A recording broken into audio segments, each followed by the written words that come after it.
नमस्कार साथियों, जय हिंद। कैसे हैं आप सभी लोग? आशा करता हूं कि बहुत अच्छे होंगे। आपकी तैयारी सुचारू रूप से चल रही होगी।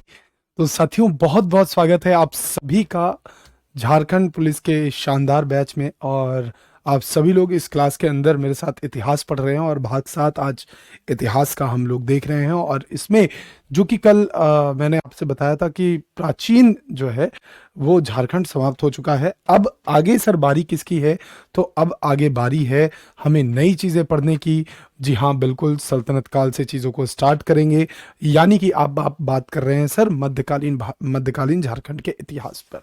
सर, जब मैंने आपको प्राचीन झारखंड के इतिहास के बारे में पढ़ाया था तो एक चीज बताई थी प्यारे बच्चों, एक चीज बताई थी कि भाई जो प्राचीन भारत का इतिहास है, जो प्राचीन झारखंड का इतिहास है, उसमें प्राचीन भारत के इतिहास की तरह उसे नहीं पढ़ना।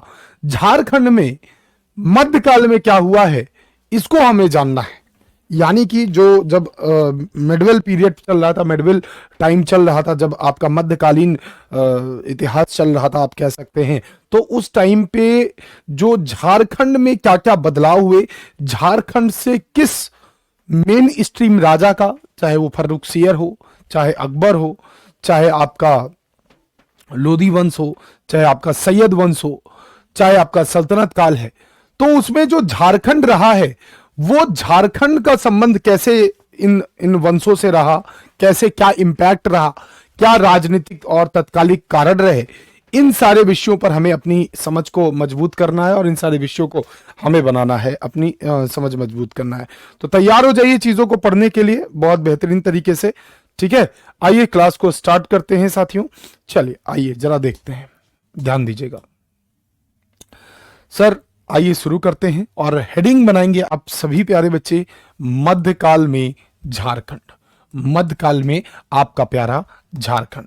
हाँ जी सर, झारखंड जी। झारखंड सीमा किससे लगाता है? बिहार, पश्चिम बंगाल, उड़ीसा, छत्तीसगढ़, उत्तर प्रदेश। ध्यान रखना। हाँ जी सर, झारखंड की बात कर रहे हैं तो बिल्कुल सर, झारखंड मध्यकाल में झारखंड की बात कर रहे हैं। ध्यान दीजिएगा सर, बिल्कुल ठीक है। हाँ, ध्यान दीजिएगा साथियों। चलिए शुरू किया जाए। चलो बहुत बढ़िया, तैयार हो सभी प्यारे बच्चे? अभी तक जितना पढ़ाया सब रिवीजन करके आ रहे हैं ना? हाँ बिल्कुल, रिवीजन करते रहिएगा, बहुत जरूरी है रिवीजन करना। सर मध्यकाल में झारखंड की, बिल्कुल झारखंड की, जय जोहार भैया, जय जोहार। आओ जरा ध्यान से देखना, ध्यान देना।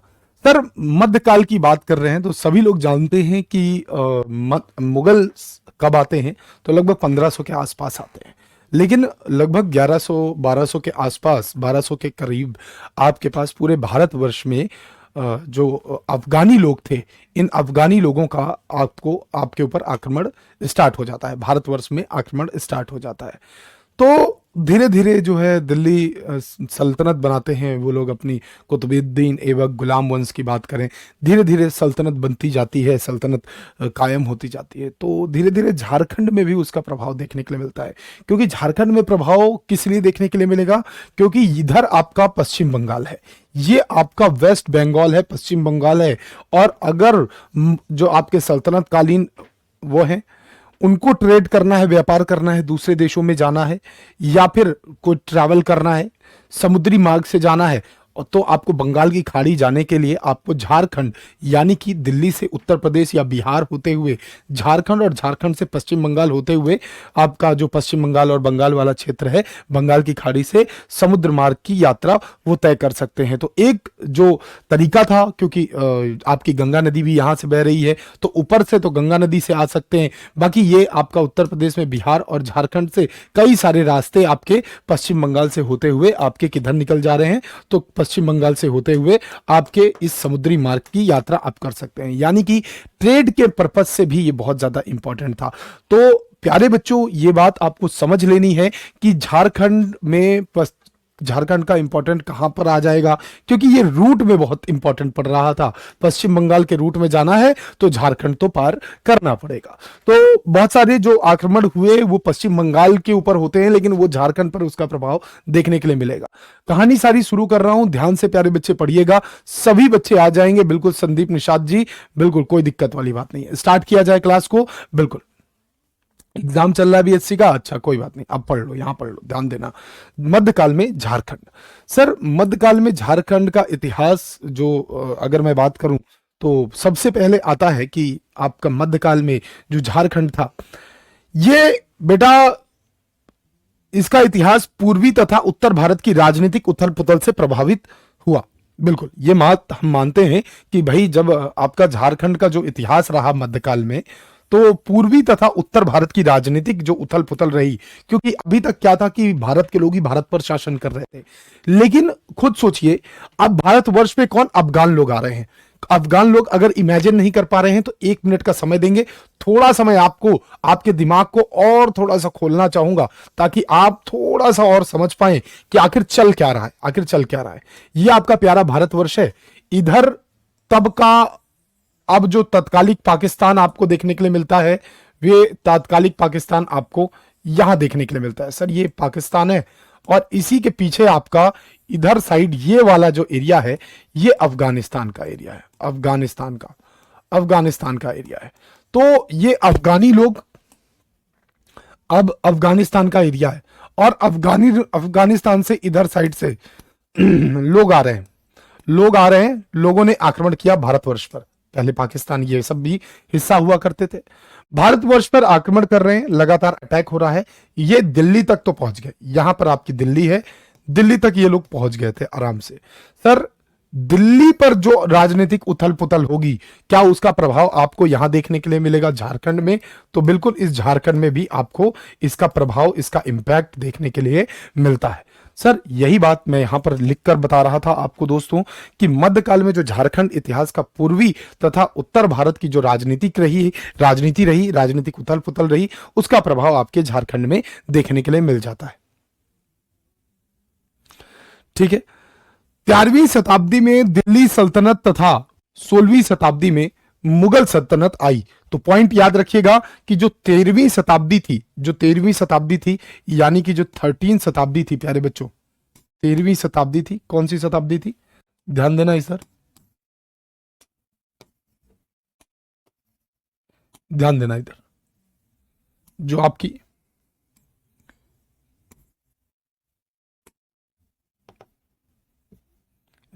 13वीं शताब्दी थी, 13वीं शताब्दी थी।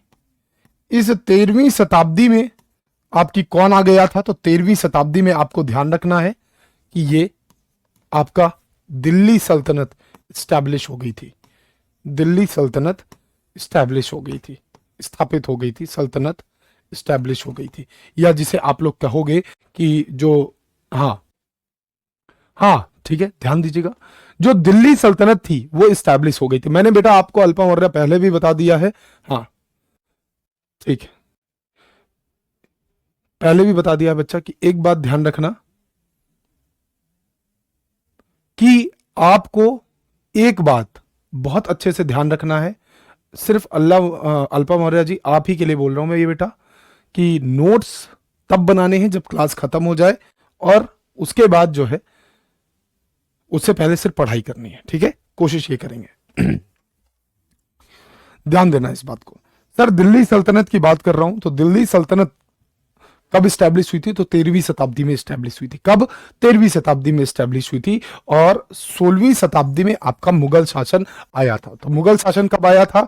तो प्रश्न अगर आपसे बन जाए प्यारे बच्चे, तो प्रश्न अगर बन जाए कि दिल्ली सल्तनत कब स्टैब्लिश हुई, तो कहोगे 13वीं शताब्दी में, और लगभग 16वीं शताब्दी की बात करूं तो आपका मुगल शासन वही 1500 के आसपास और 1200 के आसपास, आपका 1200 के आसपास दिल्ली सल्तनत, 1500 के आसपास आपका क्या, मुगल सल्तनत, मुगल शासन आ गया था। क्या इतनी बातें क्लियर हैं? ठीक है,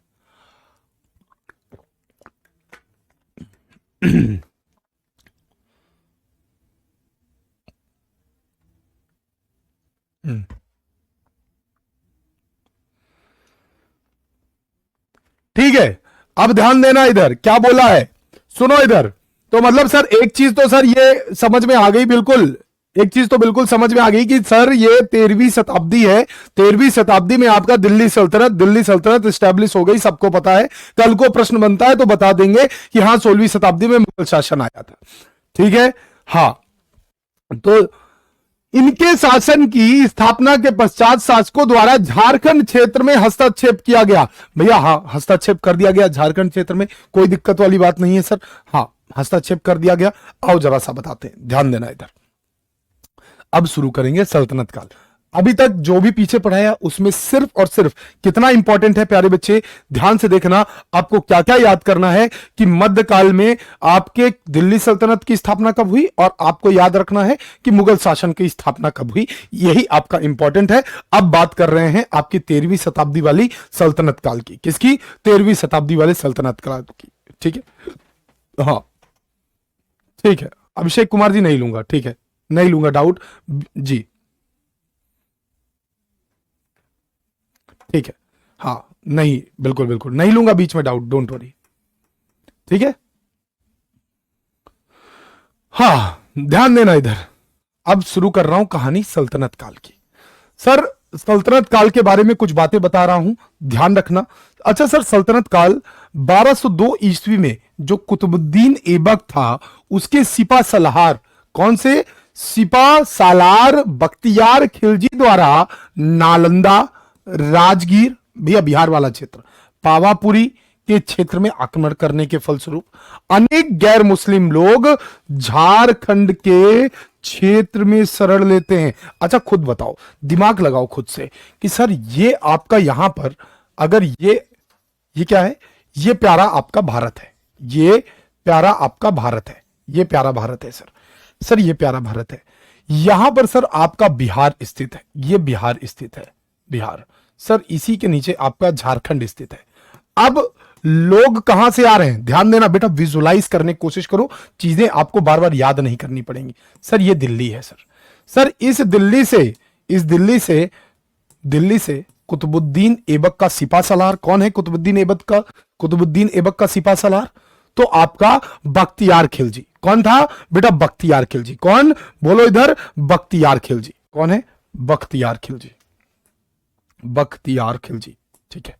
यहां पे आपका बख्तियार खिलजी, बख्तियार खिलजी। सर ये बख्तियार खिलजी बिहार आता है, बिहार आता है।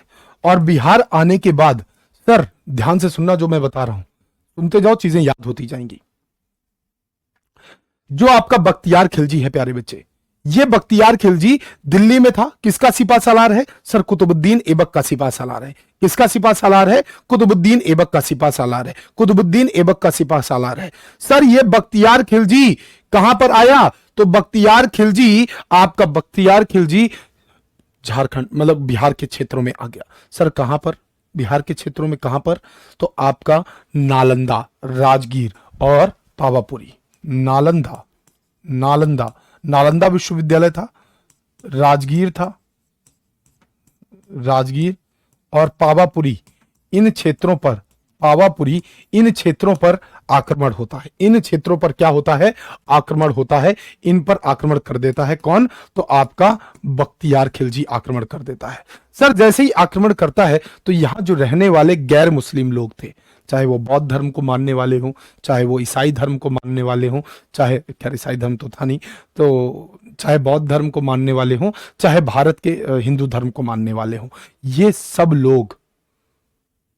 लोग यहां से भागेंगे और कहां पहुंचेंगे? तो इसी के नीचे जो आपका बिहार रीजन था, इस बिहार रीजन के नीचे आपको मिलेगा झारखंड। इस झारखंड पर आकर बस जाएंगे। तो ये सारे लोग जो गैर मुस्लिम लोग थे, गैर मुस्लिम लोग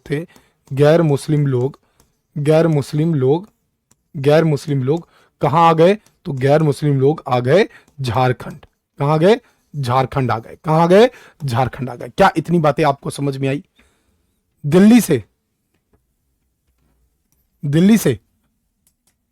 क्या इतनी बातें क्लियर है?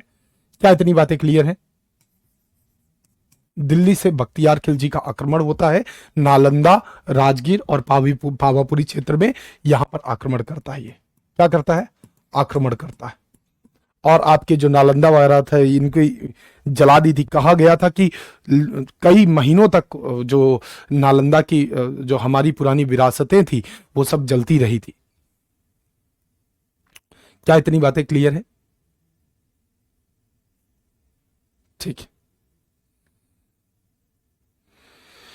ठीक है, क्या इतनी बातें क्लियर हैं? आप सभी प्यारे बच्चे बताएंगे। तो यही बात यहां पर आपको समझ में आई। अब नोट डाउन कीजिएगा जो, अच्छा चलो कर लो नोट डाउन, तुम लोग कर लो, मानोगे तो है नहीं, ठीक है कर लो भाई।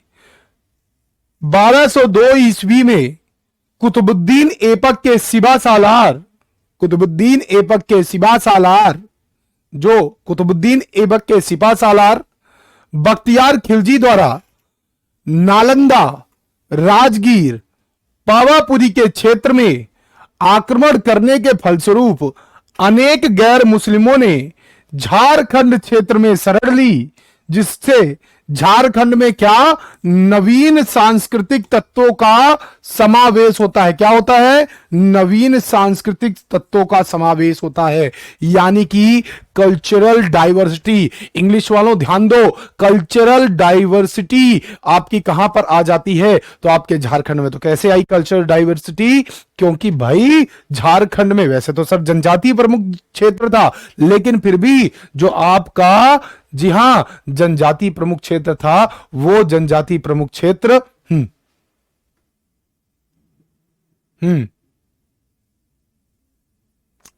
ठीक है, जनजाति प्रमुख क्षेत्र था। बहुत सारे लोग और भागकर आ गए झारखंड के अंदर। अब झारखंड में विविधता होगी, याद रखिएगा इस बात को। चलो आगे बढ़ते हैं, अगली लाइन देखिएगा। 13वीं शताब्दी में छोटा नागपुर क्षेत्र के लिए महत्वपूर्ण थी। क्यों महत्वपूर्ण थी? क्योंकि अब जो छोटा नागपुर क्षेत्र था, इस छोटा नागपुर क्षेत्र में एक घटना होने वाली थी। क्या होने वाली थी? 1206 ईस्वी में बख्तियार खिलजी झारखंड से होकर बंगाल पहुंचा। कहां पहुंचा सर? सर ये आपका अगर भारत है, ये आपका भारत है, ये आपका भारत है, और आपका जो बंगाल एरिया है, ये सर बंगाल है, बंगाल है। बख्तियार खिलजी दिल्ली में बैठे। कहां बैठे? दिल्ली में बैठे, इधर दिल्ली वाले इस उत्तरी एरिया पे बैठे हुए। यहां से अगर इनको बंगाल पहुंचना है तो रास्ते में क्या पड़ेगा सर? झारखंड पड़ेगा। क्या पड़ेगा? झारखंड पड़ेगा। क्या पड़ेगा? झारखंड पड़ेगा, झारखंड पड़ेगा। तो बख्तियार खिलजी बंगाल के सेन वंशी शासक, कौन भैया? लक्ष्मण सिंह। ये है लक्ष्मण सिंह, ध्यान देना। सेन वंशी शासक लक्ष्मण सेन की राजधानी जो है नदिया थी, उस नदिया पर ये आक्रमण करने पहुंच गए। कौन पहुंच गए भैया? तो नाम याद रखना, बख्तियार खिलजी। भाई सल्तनत काल को स्टैब्लिश भी तो करना था, सल्तनत सत्ता को स्टैब्लिश भी तो करना था। हाँ, नोट नहीं करवाएंगे बेटा, डोंट वरी। तुम लोगों का समझ ही नहीं आता। कुछ लोग कहते हैं कि सर नोट मत कराइए, कुछ लोग कहते हैं कि नोट कराइए। कहना क्या चाहते हो, करना क्या चाहते हो? अरे मैं बता रहा हूं, सबसे बेस्ट सॉल्यूशन है, पूरा पीडीएफ मिल जाता है, आराम से क्लास खत्म होने के बाद नोट कर लेना। जिसे नहीं नोट करना वो क्लास चलते ही नोट कर ले, थोड़ा स्पीड में कर ले। जो छूट जाएगा बाद में पीडीएफ मिल जाता है, उस पीडीएफ से आप नोट डाउन कर लो। ठीक है प्यारे बच्चे, ध्यान देना इस बात को।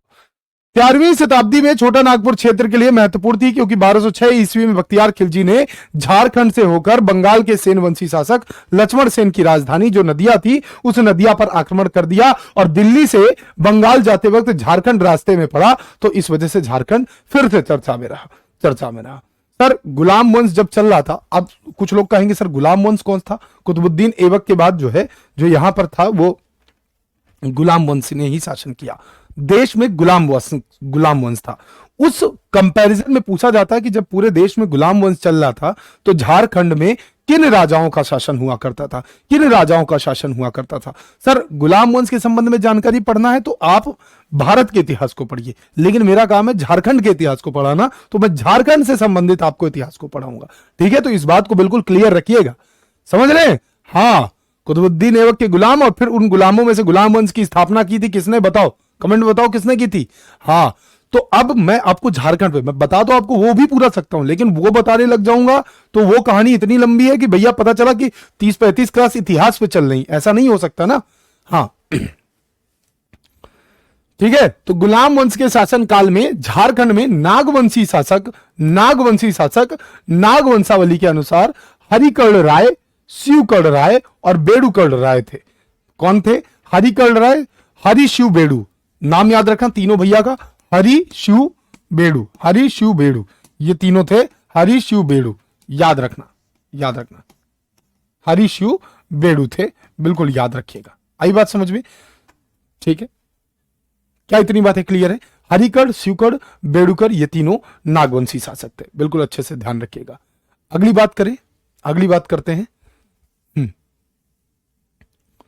हाँ, अगली बात करते हैं अलाउद्दीन खिलजी की।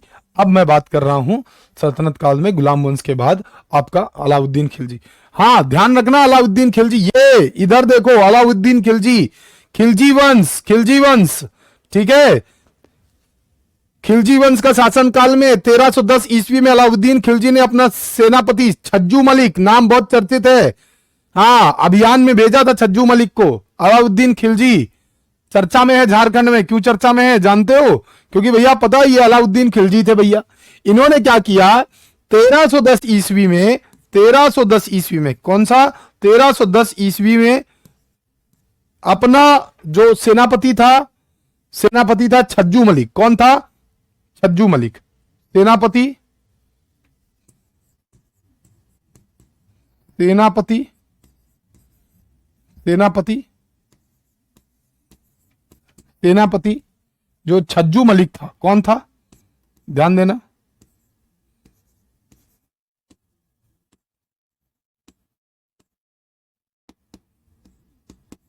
यार इधर पेन नहीं चला।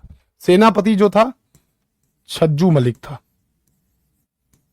छज्जू मलिक। इस छज्जू मलिक को अभियान पर भेजा था। कहां? अभियान पर भेजा था, अभियान पर भेजा था। कहां भेजा था? अभियान पर भेजा था, झारखंड। कहां? झारखंड, झारखंड अभियान पर आया था। अच्छी बात है सर। सर ये जो झारखंड अभियान पर, हाँ, ये खिलजी वंश है, बिल्कुल सर, खिलजी वंश है, ठीक है। कौन सा वंश है? खिलजी वंश है। अब देखो इधर खिलजी लगा ना, तो खिलजी वंश अपने आप पता चल जाना चाहिए कि कल को जीवन में एक अलग प्रकार का दुख उत्पन्न हो रहा है कि सर खिलजी वंश नहीं बताए। हाँ, खिलजी वंश, खिलजी वंश संबंधित राजा है, ध्यान देना, ठीक है सर। खिलजी वंश में बात करूं तो जो सबसे महत्वपूर्ण रहेगा झारखंड जीके के अनुसार कि 1310 ईस्वी में छज्जू मलिक नागवंशी शासक के विरुद्ध अभियान में इसको भेजा गया। कौन था? छज्जू मलिक, ठीक। तो यही पॉइंट यहां पर देखिएगा, लिखा भी हुआ है, छज्जू मलिक है, ये बैठे हुए हैं छज्जू मलिक।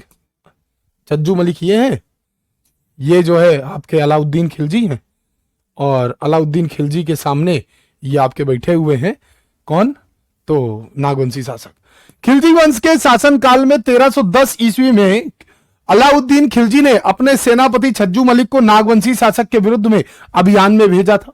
किसके विरुद्ध में भेजा था? कभी आपसे प्रश्न बन जाए तो नागवंशी शासक के विरुद्ध में अभियान में भेजा था। ये बात याद रखना, ये बात याद रखना, बिल्कुल ठीक है, क्लियर है? आई बात समझ में? ठीक। छज्जू मलिक ने नागवंशी शासक को कर देने से क्या कर दिया? विवश कर दिया। कह दिया कि सुनो, पहले तो बहुत जो है गया, सेना होना जो है खत्म की, लड़ाई वड़ाई हुई थोड़ा सा, फिर उसके बाद छज्जू मलिक ने कहा कि यार तुम नागवंशी शासक हो, हमारे पास दिल्ली सल्तनत है, हमारे पास ज्यादा पावर है, तुमको जो है क्या देना पड़ेगा? कर देना पड़ेगा। तो छज्जू मलिक ने ही नागवंशी शासक को कर देने पर विवश कर दिया था। सर याद रखने वाली बात क्या है? आपसे डायरेक्ट प्रश्न पूछा जाता है कि जो आपका अलाउद्दीन खिलजी है, उसने अपने किस सेनापति को झारखंड भेजा था? तो आप बताओगे कि नागवंशी शासक जो के विरुद्ध में अभियान में छज्जू मलिक को ही भेजा गया था। तो छज्जू मलिक आपको सही ऑप्शन चुनना है, क्योंकि साथियों आपको ऑप्शन चुनना है तो आपको अभी पता होना चाहिए कि आखिर जी भेजा क्या जा रहा है। आई बात समझ में? भेजा क्या गया है, ये बात आपको पता होना चाहिए, ठीक। नागवंशी शासक आपका बेड़ूकर्ण ने अलाउद्दीन खिलजी की अधीनता स्वीकार कर ली थी। क्या स्वीकार कर ली थी? अधीनता स्वीकार कर ली थी। तो आपसे एक प्रश्न पूछता है, ऐसा कौन सा शासक है नागवंश का जिसने अलाउद्दीन खिलजी की अधीनता स्वीकार कर ली थी? तो बेड़ूकर्ण था। कौन था? बेड़ूकर्ण था। बेड़ूकर्ण था जिसने अलाउद्दीन खिलजी की अधीनता स्वीकार कर ली थी। किसने? अलाउद्दीन खिलजी की अधीनता स्वीकार कर ली थी। बेड़ूकर्ण वो राजा था, बेड़ूकर्ण राजा था, याद रखिएगा, बिल्कुल ठीक है। आई बात समझ में? क्लियर है दोस्तों? क्लियर है? हाँ, बहुत बढ़िया, बहुत बढ़िया, क्लियर है, बहुत बढ़िया प्यारे बच्चे। चलो एक बार सभी लोग थम्स अप दबा के बताओगे क्या जितनी बातें अभी बताई हैं क्या सारी उतनी बातें सारी क्लियर हो गई? यस और नो एक बार बता दीजिएगा। हाँ जी क्लियर है कि नहीं क्लियर है? हाँ बताइए। बिल्कुल हाँ ये क्वेश्चन आ सकते हैं, बिल्कुल आ सकते हैं। जो पॉइंट्स लिखवाए ना ये आ सकते हैं। कितनी बातें आपको मैंने सिखा दी कि भैया एक बार जरा मध्यकाल में झारखंड की ओर चलिए। तो सबसे पहले आपने सीखा कि भाई मध्यकाल में जो झारखंड था उस झारखंड में भारत की राजधानी, भारत की जो उत्तर पूर्व वाला जो आपका उत्तरी और पूर्वी एरिया था वहां पर जो उथल पुथल हो रही थी, या जो आपका उत्तर का एरिया था जो आपका वो उथल पुथल हो रही थी, उसका प्रभाव आपको झारखंड के अंदर देखने के लिए मिल जाता है। और 13वीं शताब्दी की सल्तनत और 16वीं शताब्दी में आपके मुगल सत्ता की स्थापना होती है। ये बात आपने पढ़ ली थी सर। आपने देखा था कि कैसे जो है सल्तनत काल में कुतुबुद्दीन ऐबक का सिपा सलार बख्तियार खिलजी झारखंड मतलब वहां नालंदा, राजगीर और पावापुरी पहुंचा, वहां आक्रमण कर देता है और आपके झारखंड में गैर मुस्लिम लोग भाग करके आ जाते हैं। कहां? इन्हीं क्षेत्रों से, क्योंकि यहां मुस्लिम आक्रमण हो रहे थे। 13वीं शताब्दी छोटा नागपुर क्षेत्र में 1206 ईस्वी में बख्तियार खिलजी ने झारखंड से होकर बंगाल के सेनवंशी शासक लक्ष्मण सिंह की राजधानी नदिया पर आक्रमण कर लिया। तो कल को प्रश्न बनता है कि नदिया पर किसने आक्रमण किया था? तो बख्तियार खिलजी ने झारखंड से होकर, जो कि सेनवंशी शासक लक्ष्मण सिंह से जी उसी समय पे वहां नदिया पर उसने आक्रमण किया था बख्तियार खिलजी। और सर गुलाम वंश के समय पे कौन कौन राजा थे? हरिकड़, शिवकड़, बेड़ुकड़। और बेड़ुकड़ एक ऐसा राजा था जिसने क्या किया था? अधीनता स्वीकार की थी किसकी? अलाउद्दीन खिलजी की। तो इसका जो 1310 में सेनापति था छज्जू मलिक, ये छज्जू मलिक कहां पहुंचता है? तो नागवंशी शासकों के विरुद्ध अभियान में पहुंचता है। कहां पे? तो आपके झारखंड पहुंचता है और झारखंड में इसने जो है कर देने पर इसको विवश कर दिया था। और बेड़ुकड़ एक ऐसा राजा था जो नागवंशी शासक में से था, जो अलाउद्दीन खिलजी की सल्तनत की गुलामी कर रहा था। तो यह बात याद रखिएगा, इतनी बातें आपको समझ जानी चाहिए कि जितनी बातें अभी तक पढ़ाई है वो सब याद है। बिल्कुल। अधीनता मतलब होता है बेटा गुलामी। अधीनता मतलब होता है गुलामी। हाँ बेटा, अगर ऐसे कोई शब्द नहीं आते ना वो पूछ सकते हो आप। बहुत बढ़िया, बीच में पूछ सकते हो। ये सारे डाउट पूछोगे तो प्यारे बच्चे ज्यादा आसान रहेगा। मैंने बोल दिया बेटा आपको, आपसे पहले बोल दिया कि पीडीएफ नहीं अपलोड हुआ है हैंड रिटन वाला। मैंने देख लिया था, कल ही देख लिया था। 2 क्लास का नहीं हुआ है, मुझे पता है। ठीक है, आई बात समझ में? बिल्कुल, बहुत बढ़िया। हाँ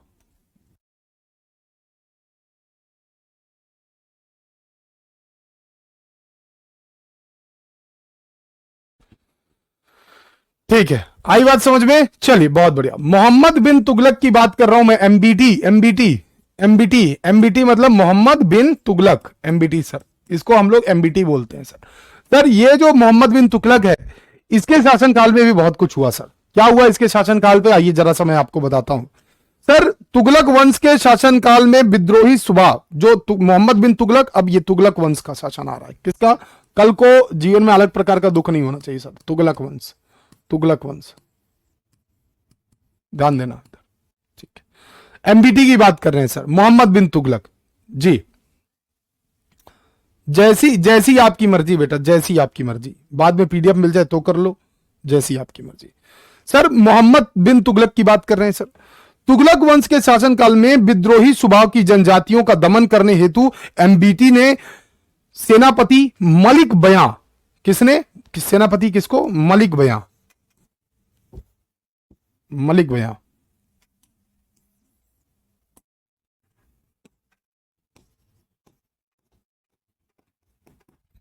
सेनापति मलिक बयां को भेजा था। किसको भेजा था?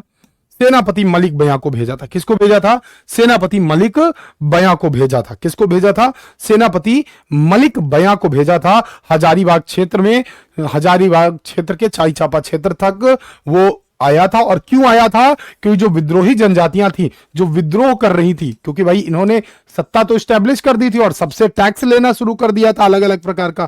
तो ये जो विद्रोह कर रहे थे, जनजातियां विद्रोह कर रही थी, उन विद्रोह को समाप्त करने के लिए ये जो सेनापति था, ये जो सेनापति था, ये सेनापति आया था, ये सेनापति आया था। याद रखिएगा, सेनापति किसका था? तो सेनापति था मलिक मोहम्मद, मतलब मोहम्मद बिन तुगलक का। किसका? मोहम्मद बिन तुगलक का। तो विद्रोह को समाप्त करने के लिए इसे भेजा गया था, विद्रोह को समाप्त करने के लिए इसे भेजा गया था। याद रखिएगा दोस्तों। आई बात समझ में? बिल्कुल क्लियर है। ये कौन?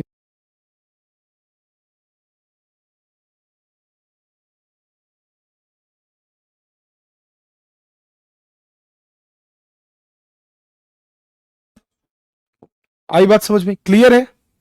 बिल्कुल क्लियर है। हाँ जी, बहुत बढ़िया, क्लियर होना चाहिए। ठीक है, आगे बढ़े, आगे बढ़ते हैं, आगे बढ़ते हैं।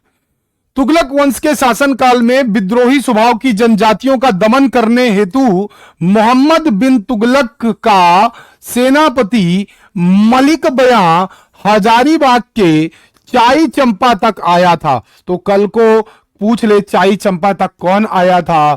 तो मलिक बयां आया था, मलिक बयां आया था। इसे याद रखना, कौन आया था? मलिक बयां आया था, मलिक बयां आया था। बिल्कुल आई बात समझ में? बिल्कुल बेटा, वो इंडियन हिस्ट्री का पार्ट है, मोहम्मद नजाकत जी। हाँ, वो इंडियन हिस्ट्री का पार्ट है, ये जो है आपको इसमें पढ़ना है। सर अगली बात करते हैं फिरोज शाह तुगलक की। किसकी बात करते हैं सर? फिरोज शाह तुगलक की बात करते हैं। ध्यान दीजिएगा फिरोज शाह तुगलक को, फिरोज शाह तुगलक को ध्यान रखिएगा इसको। फिरोज शाह तुगलक, सर फिरोज शाह तुगलक के बारे में क्या बात है, जरा ध्यान से। फिरोज शाह तुगलक, सर जो फिरोज शाह तुगलक है, ये फिरोज शाह तुगलक की बात करूं तो ये शमसुद्दीन इलियास शाह को पराजित कर हजारीबाग के सतगवां क्षेत्र के एक बड़े भाग को अपने अधीन करने वाला राजा था फिरोज शाह तुगलक। और फिरोज शाह के उत्तराधिकारियों का कार्यकाल 1388 से 1414 ईस्वी तक रहा। इन सब पर बात करते हैं। ये जो आपका फिरोज शाह तुगलक है, फूल सूंघता हुआ व्यक्ति, ध्यान से दिख रहा है। हाँ, फिजिकल कब तक हो सकता है, सर को भी पता होता तो आपको बता देते, बेटा हमको नहीं पता। फिरोज शाह तुगलक, तो फिरोज शाह तुगलक की बात कर रहा हूं, ध्यान दीजिएगा। फिरोज शाह तुगलक ने शमसुद्दीन इलियास शाह को पराजित किया। तो फिरोज शाह तुगलक ने किसे पराजित किया था? शमसुद्दीन, ये है शमसुद्दीन इलियास शाह, ध्यान रखना, ये शमसुद्दीन इलियास शाह हैं। इनको पराजित किया था किसने? आपके जो है फिरोज शाह तुगलक ने। और ये शमसुद्दीन इलियास शाह का क्षेत्र जो हजारीबाग के सतगवां क्षेत्र का एक बड़ा भूभाग था, ये इनके अधीन आया करता था और इसको पराजित किया था फिरोज शाह तुगलक ने। और फिरोज शाह तुगलक ने इसको पराजित करके इस सतगवां क्षेत्र को अपनी राजधानी बनाया था, अपना अधीन करके अपनी अधीन कर लिया और सतगवां क्षेत्र को इस क्षेत्र की राजधानी बनाया। तो फिर किसने जो है, प्रश्न बनेगा, किसने सतगवां क्षेत्र को, जो सतगवां क्षेत्र था, किसने सतगवां क्षेत्र को अपनी राजधानी बनाया? तो सतगवां क्षेत्र को अपनी राजधानी, सतगवां क्षेत्र को अपनी राजधानी किसने बनाया? सतगवां क्षेत्र को अपनी राजधानी किसने बनाया? तो आप बताएंगे सतगवां क्षेत्र को अपनी राजधानी, सतगवां क्षेत्र को जो है सतगवां, हाँ, अधीन कर लिया और हजारीबाग के सतगवां क्षेत्र को इस क्षेत्र की राजधानी भी बनाई, इस पूरे भूभाग की राजधानी बनाई। तो आप कहोगे फिरोज शाह तुगलक ने बनाई। किसको हरा के बनाई? तो आप कहोगे सर शमसुद्दीन इलियास शाह को हरा कर बनाई। हाँ हाँ, ये वास्तव में ऐसे थे। अच्छा कहां से लग रहा है तुमको? हाँ ठीक, क्लियर है? क्लियर है? थम्स अप दबा के बताइए क्लियर है इतनी बातें। बिल्कुल सर, फिरोज शाह तुगलक के बारे में एक बात जानिए कि फिरोज शाह तुगलक के उत्तराधिकारियों का कार्यकाल 1388 से 1414 ईस्वी तक रहा। इस काल में छोटा नागपुर खास में नागवंशी शासक शिवदास राय का शासन हुआ करता था। तो आपसे पूछा जाए कि फिरोज शाह के समकालीन कौन था? फिरोज तुगलक के, फिरोज तुगलक के, फिरोज तुगलक के समकालीन, समकालीन नागवंशी शासक, नागवंशी शासक, नागवंशी शासक कौन था कहोगे? आप बताओगे सर शिवदास था। कौन था? शिवदास कर्ण। कौन था? शिवदास कर्ण था। कौन था? शिवदास कर्ण था। याद रखना, कौन था? शिवदास कर्ण था। क्या इतनी बातें क्लियर हैं? कल को ऐसे प्रश्न बन जाए कि फिरोज तुगलक के समकालीन नागवंशी शासक कौन था, आप कहोगे शिवदास कर्ण राय का शासन आरंभ हो चुका था।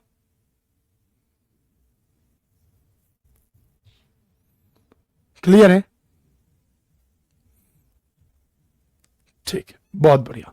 अब बात हम सैयद वंश और लोधी वंश की कर रहे हैं। ठीक है, सैयद वंश और लोधी वंश की कर रहे हैं। फिरोज शाह तुगलक बैठे हैं, और कौन बैठा है? सैयद वंश और लोधी वंश की बात कर रहे हैं, ध्यान दीजिएगा। सर, सैयद वंश और लोधी वंश में झारखंड में क्या प्रभाव रहा है, जरा ध्यान से देखिएगा। सैयद वंश और लोधी वंश में, हाँ, अच्छा, सैयद वंश और लोधी वंश में ध्यान से रखिएगा बात। सर, सैयद वंश एवं लोधी वंश की बात कर रहे हैं। सर, ये आपके जो है बहलोल लोधी हैं। ये कौन है? बहलोल लोधी है। ये आपका बहलोल लोधी है। बहलोल लोधी है। और ये आपका कौन है? बुर्क। बताओ कौन है बुर्क? बुर्क बताओ, क्या नाम है पूरा इनका? हाँ बोलो। लोधी। अच्छा, तुमसे ही पूछते हैं, देखे केसवाल साहब तो पढ़ाई हैं, जरा पूछें तुमसे, देखो कि तुम बता पाते हो कि नहीं। बताओ, सैयद वंश के संस्थापक का नाम बताओ। हिंट तो दे ही दिए हैं, हिंट तो दे ही दिए हैं, उत्तर आना चाहिए। हाँ, अच्छा अच्छा, झारखंड की हिस्ट्री पढ़ाए हैं कि सर इतिहास पढ़ाए हैं? झारखंड का इतिहास तो नहीं पढ़ाए होंगे ना, इतिहास पढ़ाए होंगे। बिल्कुल, इसीलिए तो हम थोड़ा थोड़ा इनको बताते हुए चल रहे हैं। हाँ, बिल्कुल बिल्कुल। खिज्र खां, बुर्क। खिज्र खां कौन? कंफ्यूज कर रहे थे सर। खिज्र खां, ध्यान देना, ध्यान देना इसको। खिज्र खां, नाम याद रखना, खिज्र खां। बहुत बढ़िया, खिज्र खां। ठीक। सर, ये जो सैयद वंश था और सर ये जो लोधी वंश था, इसमें याद रखिएगा कि सैयद वंश तथा लोधी वंश के शासन के दौरान जो दिल्ली सल्तनत के सुल्तानों के प्रभाव से झारखंड मुक्त रहा। मुक्त रहा मतलब कि सर इस पे कोई झारखंड पे प्रभाव नहीं पड़ा। झारखंड पे कोई विशेष प्रभाव नहीं, जैसी जिंदगी चल रही थी वैसे एकदम, हाँ, जैसी जिंदगी चल रही थी वैसे ही चल रहा था। जैसे जिंदगी चल रही थी वैसे ही चल रही, झारखंड के लोगों की कोई दिक्कत नहीं। तो मतलब सैयद वंश और लोधी वंश में झारखंड लगभग मुक्त रहा। तो आपसे प्रश्न बन सकता है कि झारखंड किस सल्तनत काल में सबसे मुक्त रहा है, तो आप कहोगे सैयद तथा लोधी वंश के शासन काल में। याद रखिएगा। क्या इतनी बातें क्लियर है? बहुत बढ़िया। सैयद वंश के समकालीन, सैयद वंश के समकालीन नागवंशी शासक कौन था उस समय? उदयकर्ण था। समय काल याद रखिएगा, 1428 से 1457 ईस्वी। सैयद वंश के समकालीन, सैयद वंश के समकालीन आपका जो शासन था वो किसका था? तो उदयकर्ण का था। किसका था? उदयकर्ण का था। याद रखिएगा। बिल्कुल। क्या इतनी बातें क्लियर है? क्या इतनी बातें क्लियर है? बहुत बढ़िया। क्या इतनी बातें क्लियर है? हाँ, ठीक, उदयकर्ण था। सर, जैसे आपने बताया कि सैयद वंश के समकालीन जो शासन था वो उदयकर्ण का था। बिल्कुल बिल्कुल ठीक। उसी प्रकार लोधी वंश के काल के समय छोटा नागपुर खास पर शासन करने वाले नागवंशी शासक कौन थे? जब लोधी वंश चला, सैयद वंश के समय तो उदयकर्ण था, समझ आ गया, एक बात समझ में आ गई। लेकिन जो नागवंशी शासक लोधी वंश के समकालीन थे उनके नाम क्या हैं? तो पृथ्वीकर्ण राय, प्रतापकर्ण, छत्रकर्ण राय, विराटकर्ण राय एवं सिंधुकर्ण राय थे। कौन थे? सिंधुकर्ण राय थे। कौन थे? सिंधुकर्ण राय थे। याद रखिएगा। यानी पृथ्वीकर्ण राय, प्रतापकर्ण राय, छत्रकर्ण राय, विराटकर्ण राय और सिंधुकर्ण राय थे। चाहिए तो याद कर लीजिएगा लोधी वंश के समकालीन नागवंशी शासक कौन कौन थे। सर, 1449 में सिकंदर लोधी ने जौनपुर के शासक हुसैन शाह सरकी को बनारस के निकट एक युद्ध में पराजित किया। जो हुसैन शाह सरकी, वो जौनपुर से भागकर झारखंड के साहेबगंज में उसने शरण ली थी। तो जौनपुर से भागा था हुसैन शाह सरकी। तो कभी पूछ सकता है ऐसा कौन सा शासक है जो कि झारखंड में भागकर आकर शरण ली थी जिसने, और वो लोधी वंश मतलब वो लोधी वंश के सिकंदर लोधी ने उसे मारा था। और वो बनारस के पास एक युद्ध हुआ था, वहां पे मार खाया, फिर बनारस से जौनपुर से भागा और सीधे ये पहुंच गए कहाँ, साहिबगंज। साहिबगंज में इन्होंने झारखंड के साहिबगंज में शरण ली थी। याद रखिएगा, हुसैन शाह सरकी की बात कर रहा हूं, ये था हुसैन शाह सरकी, याद रखिएगा दोस्तों, बिल्कुल ठीक है। तो सल्तनत काल से संबंधित इतनी मैंने आपको महत्वपूर्ण बातें बता दी। यहां तक आपको बिल्कुल प्यारे बच्चे सल्तनत काल की बातें याद रखनी है। सल्तनत काल की कुछ महत्वपूर्ण घटनाओं की हेडिंग्स के साथ मैं आपको बता दूं कि सल्तनत काल की कुछ महत्वपूर्ण घटनाएं हैं, उन पर बात करते हैं, हम लोग आराम से पढ़ेंगे, ठीक है। तो प्यारे बच्चे ध्यान दीजिएगा, सल्तनत काल की कुछ महत्वपूर्ण घटनाएं, इधर सर घटनाएं और इधर संबंधित कुछ शासक हैं, क्योंकि क्वेश्चन ऐसे ही बनता है। जी हाँ, ये घटना किस शासक के शासनकाल के समय हुई, ये घटना किस शासक के शासनकाल के समय हुई, ऐसे ही प्रश्न बनता है। तो अब यहां तक तो सल्तनत काल खत्म हो गया, याद रखिएगा। अब कल हम लोग मुगल काल पढ़ेंगे। उससे पहले मैं आपको थोड़ा सा बताना चाहता हूं कि किसके समय पे क्या घटनाएं हुई हैं। इनको आपको जस्ट एक क्विक रिवीजन की तरह रखना है। ये आप नोट्स नहीं भी बनाएंगे इनकी तो चलेगा, लेकिन पीपीटी में ये आपके पास हमेशा मौजूद रहेंगी, क्योंकि आपका पेपर से पहले तक आपके पास ये नोट्स रहेगी। तो आप एक काम करना है कि मल्टीपल रिवीजन पीपीटी से इनको देते रहिएगा। जैसे मैंने आपको प्राचीन काल को जब खत्म किया था तो कुछ पॉइंट्स बताए थे, ठीक उसी प्रकार से ये पॉइंट्स हैं, याद रखना, ठीक, ध्यान रखना इस बात को, क्लियर है। मलिक द्वारा नागवंशी शासक को, अगर तुमने इतिहास पढ़ा है तो कुछ भी बाउंस नहीं होगा, बहुत बढ़िया समझ आएगा, समझ रहे हो। मलिक द्वारा नागवंशी शासक को कर देने के लिए बाध्य करना, यह किसने करवाया था, तो भाई ये अलाउद्दीन खिलजी के शासनकाल में हुआ था। भैया अलाउद्दीन खिलजी के शासनकाल में हुआ था। भैया आपका छज्जू मलिक, नाम भूल गए चाचा, छज्जू मलिक, ध्यान रखना। छज्जू मलिक ने क्या किया था, छज्जू मलिक ने क्या किया था बताओ। छज्जू मलिक ने सर, हां, छज्जू मलिक ने नागवंशी शासक को कर देने पर विवश कर दिया था। छज्जू मलिक, नाम याद रखना, छज्जू मलिक, भूलोगे तो नहीं। छज्जू मलिक, एक क्विक रिवीजन भी हो जाएगा, क्विक रिवीजन भी हो जाएगा।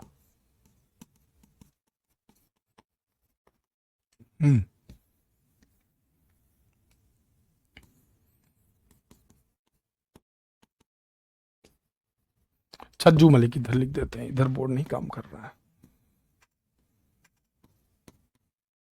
छज्जू मलिक यही वो था जिसने क्या किया था, हाँ, अलाउद्दीन खिलजी को की तरफ से भेजा गया था, सेनापति था, नागवंशी शासक को कर देने पे मजबूर कर दिया था।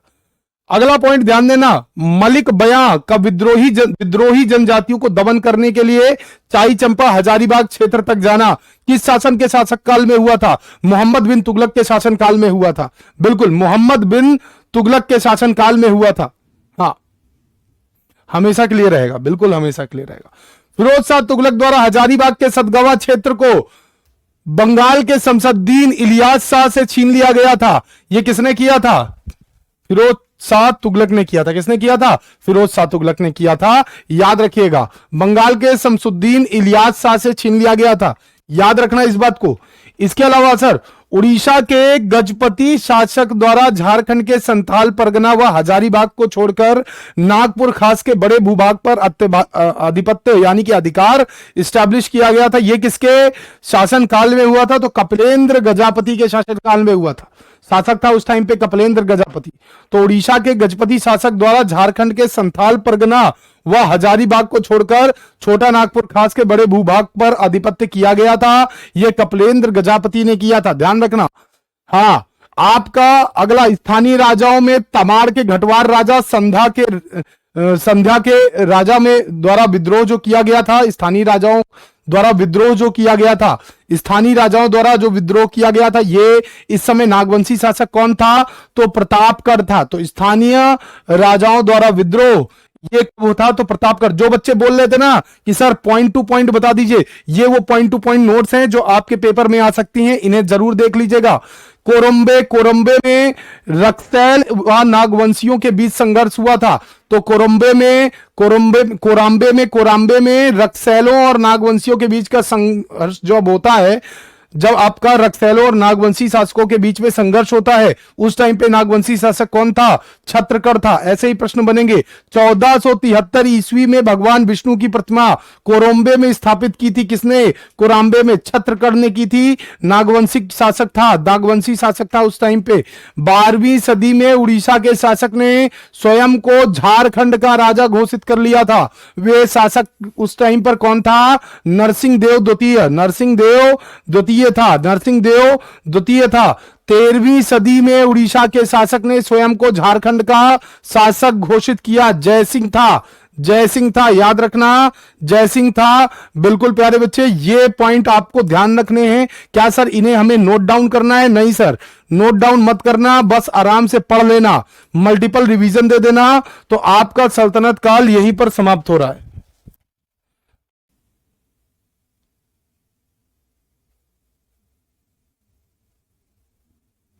क्या एक बार सभी प्यारे बच्चे थम्स अप दबा के बताएंगे क्या इतनी बातें क्लियर हैं? मतलब सर कुल मिला के अगर मैं आपको बताऊं तो क्या सर इतनी चीजें आपको समझ में आई? हाँ, तो एक बार मैं क्विक रिवीजन कराता हूं सल्तनत काल का पूरा दिमाग में। झारखंड, देखो बेटा मैं फिर से बता दूं, ये इतिहास जो है प्यारे बच्चे आपका भारत का नहीं है, ये झारखंड का इतिहास है, झारखंड जी के है। तो झारखंड से संबंधित जो भी ऐतिहासिक क्रम है उनको आपको पढ़ना है इस क्लास के अंदर, तो उनके हिसाब से हम लोग प्यारे बच्चे पढ़ेंगे, ठीक है? हाँ, रक्सैल जो अगर कल की क्लास पढ़ी है तो रक्सैल आप बता पाओगे कि रक्सैल कौन थे, ठीक है प्यारे बच्चे? हाँ, क्या इतनी बातें क्लियर हैं? हाँ, आओ जरा सा देखो क्या क्या कहानी सीखी हमने। देखो भैया ध्यान देना, इधर ध्यान से देखना। सर सबसे पहले कि भैया झारखंड का इतिहास जो बिल्कुल रिवीजन करवा दे रहे हैं, ध्यान से देखो, अपने दिमाग में माइंड मैप बनाना शुरू करो। सर झारखंड का इतिहास जो पूर्वी और उत्तर भारत का क्षेत्र है उसकी उथल पुथल से प्रभावित होता है। जब आपका भारत में सल्तनत काल आ रही थी उस टाइम पे जो 13वीं शताब्दी चल रही थी, कौन सी शताब्दी? 13वीं शताब्दी चल रही थी। बाद में धीरे धीरे हम जब कल पढ़ेंगे ना तो 16वीं शताब्दी के समय काल को पढ़ेंगे। तो अभी 13वीं से हम 16वीं के बीच के समय काल को पढ़ रहे हैं, यानी कि सल्तनत काल जो स्टैब्लिश हो चुका है, दिल्ली का सल्तनत काल। मध्यकालीन को हम मुख्यतः दो भागों में बांटते हैं, एक मुगल काल, एक सल्तनत काल। जो सल्तनत काल था उसको पढ़ रहे हैं प्यारे बच्चे, बिल्कुल। तो याद रखना सल्तनत काल में दिल्ली से लोग झारखंड की ओर जाएंगे। और क्यों जाएंगे? क्योंकि भाई हाँ अफगानियों का आक्रमण हुआ है, अब वो बंगाल तक कब्जा करना चाहते हैं। तो सल्तनत काल में कुतुबुद्दीन ऐबक के सिपा सलाहकार आपके बख्तियार खिलजी आपके कहां पहुंचते हैं? तो बख्तियार खिलजी पहुंचते हैं नालंदा, राजगीर और पावापुरी क्षेत्र में। सर ये जो नालंदा, राजगीर और पावापुरी क्षेत्र में पहुंचते हैं वहां कर देते हैं आक्रमण और उनको कर देते हैं नष्ट। तो जो गैर मुसलमान जनता थी वो गैर मुसलमान जनता कहां पहुंचती है? तो आपके झारखंड क्षेत्र में पहुंचती है, झारखंड क्षेत्र में पहुंच जाती है और वहां रहने लगती है। तो इससे झारखंड में डाइवर्सिटी अच्छी आती है, विविधता बहुत ज्यादा हो जाती है, कल्चरल डाइवर्सिटी बहुत अच्छी आती है, याद रखिएगा। हाँ, रक्सैल राजपूत जाति से थे, बिल्कुल समझ गए। चलो आ जाओ पढ़ लो इधर, ठीक है। 13वीं शताब्दी छोटा नागपुर क्षेत्र के लिए महत्वपूर्ण थी। क्यों? क्योंकि उस टाइम पर आप देख रहे थे कि बख्तियार खिलजी लगातार भारत के विभिन्न क्षेत्रों पर आक्रमण करके अपना आधिपत्य जमाना चाह रहा था। ठीक इसी क्रम में वो पहुंच जाता है कहां? बंगाल पे राज किया करते थे सेन वंशी शासक लक्ष्मण सेन। कौन? लक्ष्मण सेन साहब। ये लक्ष्मण सेन जब दिल्ली से बख्तियार खिलजी पहुंच रहा है, कहां? बख्तियार खिलजी बंगाल जा रहा है, तो बीच में झारखंड होकर गुजरा। तो इस वजह से झारखंड में भी उसने कई सारी छावनियां वगैरह लगवाई, कई सारी मुस्लिम छावनियां वगैरह बंगाल में, झारखंड में भी रुकी गई, झारखंड में भी रखी गई। सर गुलाम वंश के शासनकाल में झारखंड में नागवंशी शासक कौन कौन से थे? जो गुलाम वंश चल रहा था उसी समय पे हरिकर राय, शिवकर राय, बेडूकर राय, ये सब क्या कहते हैं आपके शासनकाल में नागवंशी शासक हुआ करते थे। इसके बाद अगर मैं बात करूं अलाउद्दीन खिलजी वंश में अलाउद्दीन खिलजी का चर्चा अगर झारखंड के संबंध में बात करूं तो छज्जू मलिक के नाम से आता है। छज्जू मलिक भैया इनके सेनापति रहे अलाउद्दीन खिलजी के। फिर भैया छज्जू मलिक जो है ये अभियान पर आते हैं, कहां पर? झारखंड में। और झारखंड में ये कर देने पर मजबूर कर देते हैं किसको? नागवंशी शासकों को, कि भैया तुम अलाउद्दीन खिलजी को जाओ कर दो। तो ये मजबूर कर देते हैं भैया अब छज्जू मलिक नागवंशी शासक थे और ये अब विरुद्ध अभियान में किसके आए थे? तो भैया नागवंशी शासक के विरुद्ध अभियान में आए थे छज्जू मलिक। सेनापति थे किसके? भैया खिलजी के, अलाउद्दीन खिलजी, खिलजी वंश संबंधित। छज्जू मलिक ने कर देने पे विवश कर दिया था भाई। छज्जू मलिक जब यहां से गए ना, तो बेड़ूकर्ण ने अलाउद्दीन की अधीनता भी स्वीकार कर ली थी। बेड़ूकर्ण राजा थे, अलाउद्दीन की अधीनता स्वीकार कर ली थी। मोहम्मद बिन तुगलक आपका जो एमबीटी था, ये एमबीटी ने, मोहम्मद बिन तुगलक ने मलिक बयां अपना सेनापति भेजा, क्योंकि भाई जो जनजातियां थी वो जनजातियां विद्रोह कर रही थी। अब विद्रोह को समाप्त करना था। अब विद्रोह को समाप्त करने के लिए किसने? एमबीटी यानी मोहम्मद बिन तुगलक ने किसको भेजा? मलिक बयां को भेजा।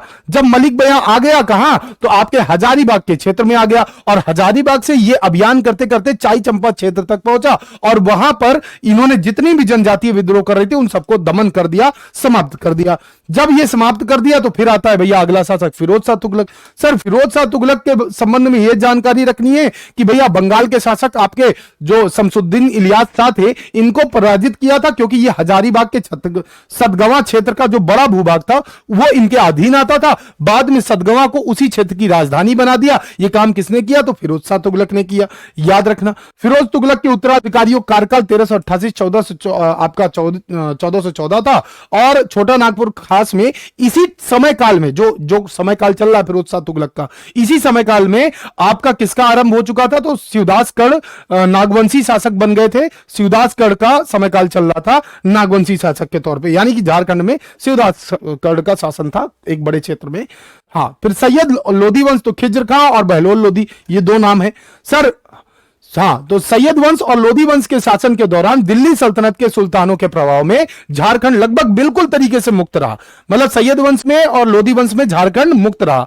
सैयद वंश के समकालीन नागवंशी शासक कौन थे? तो उदयकर्ण थे। कौन थे? उदयकर्ण नाम था इनका, याद रखिएगा। और लोधी वंश के काल में जो छोटा नागपुर खास के शासन करने वाले पृथ्वीकर्ण, प्रतापकर्ण, छत्रकर्ण, विराटकर्ण, सिंधुकर्ण थे, याद रखिएगा।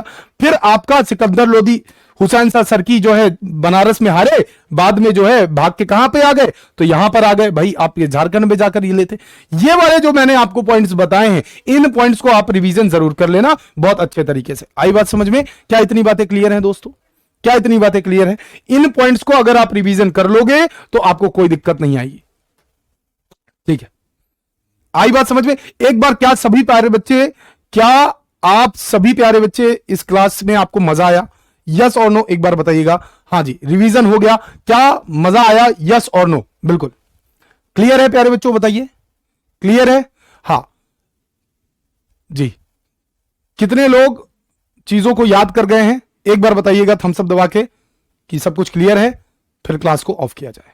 ठीक है प्यारे बच्चों, एक बार बताइएगा। चलिए, बहुत बढ़िया। ठीक है, तो आज की क्लास हम लोग यहीं पे खत्म करेंगे। हाँ, इसे रिवीजन जरूर कर लेना दोस्त, इसे रिवीजन जरूर कर लेना। ठीक है, इसे रिवीजन जरूर कर लेना। इसको लास्ट वाला ना नोट डाउन करना हो तो मत करना, पीपीटी से ही पढ़ लेना। ठीक है, बहुत बढ़िया प्यारे बच्चों। ठीक है, हाँ ठीक है, शुक्रिया शुक्रिया शुक्रिया सभी प्यारे बच्चों का, बहुत बहुत सारा प्यार, धन्यवाद। हाँ, बहुत बहुत बहुत बहुत शुक्रिया राहुल जी, शुक्रिया, धन्यवाद।